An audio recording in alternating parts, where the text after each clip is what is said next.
Sa pagpapatuloy ngayong araw ng public interview para sa mga nominado sa pagka-Chief Justice, nausisa kung dapat nga bang insider o galing na mismo sa Korte Suprema ang sunod na maging punong mahistrado.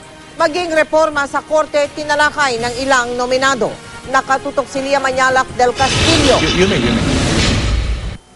68 years old na si Supreme Court Associate Justice Roberto Abad Jr. at kung sakali, 2 taon na lang siyang makakaupo bilang Chief Justice. Sabi niya, mas maganda raw kung insider ang matatalagang Chief Justice matapos ang mapait na kabanata ng impeachment. We have a wounded court today.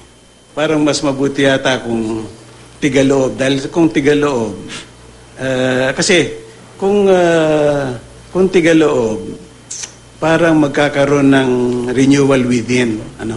If the President appoints an outsider, nasugatan na nga ang Korte Suprema, parang isinubsob mo pa sa lupa.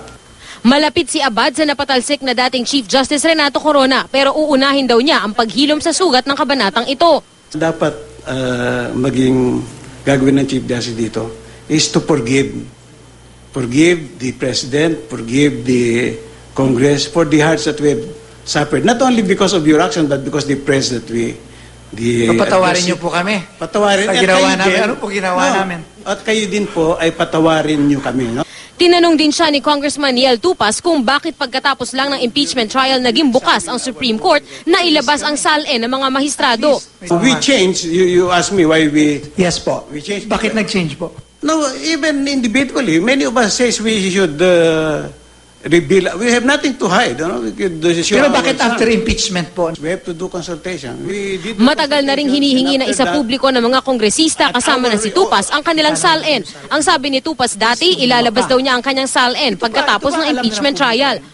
Binigay ko ng SALN ko, ha? Sino ko binigay? Ako, ang SALN ko, binigay ko na yung nag-request sa akin. Binigay ko na yung SALN. It was a commitment na during the impeachment, sabi ko yung summary, okay yun. Pero right after impeachment, we'll give it. So, pwede mo kunin mamaya? Pwede mamaya. Pwede, yes. Just promise. Siguro at most tomorrow, di ba? Kasi kukunin, wala akong copy nun ang may copy ang pero I can request for you. May mahabang karanasan sa corporate law at banking si UP Law Professor Attorney Rafael Morales. Kaya tanong ng panel, paano siya magiging epektibong Chief Justice kung wala siyang karanasan sa pagdinig sa korte? To be a trial lawyer is not necessarily a guarantee that you'll make a good justice. In fact, there are lawyers from our firm who became justices of the Supreme Court.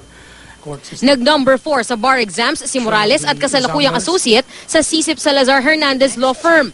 Isa si dating UP Law Dean Raul Pangalangan sa mga batang nominado. 17 taon siyang posibleng manungkulan kung papalarin. So if the question is whether being young comparatively is a disadvantage, it can actually be turned into an advantage. Sabi ni Pangalangan, para matuloy ang reforma sa korte, dapat simulan ito sa pagkuha ng mahuhusay at matatalinong abogado. Dito siya pinuri ng acting chair at Supreme Court Associate Justice na si Diosdado Peralta. You should have been appointed a long time ago. I'm sorry? You said that you have to recruit the brightest.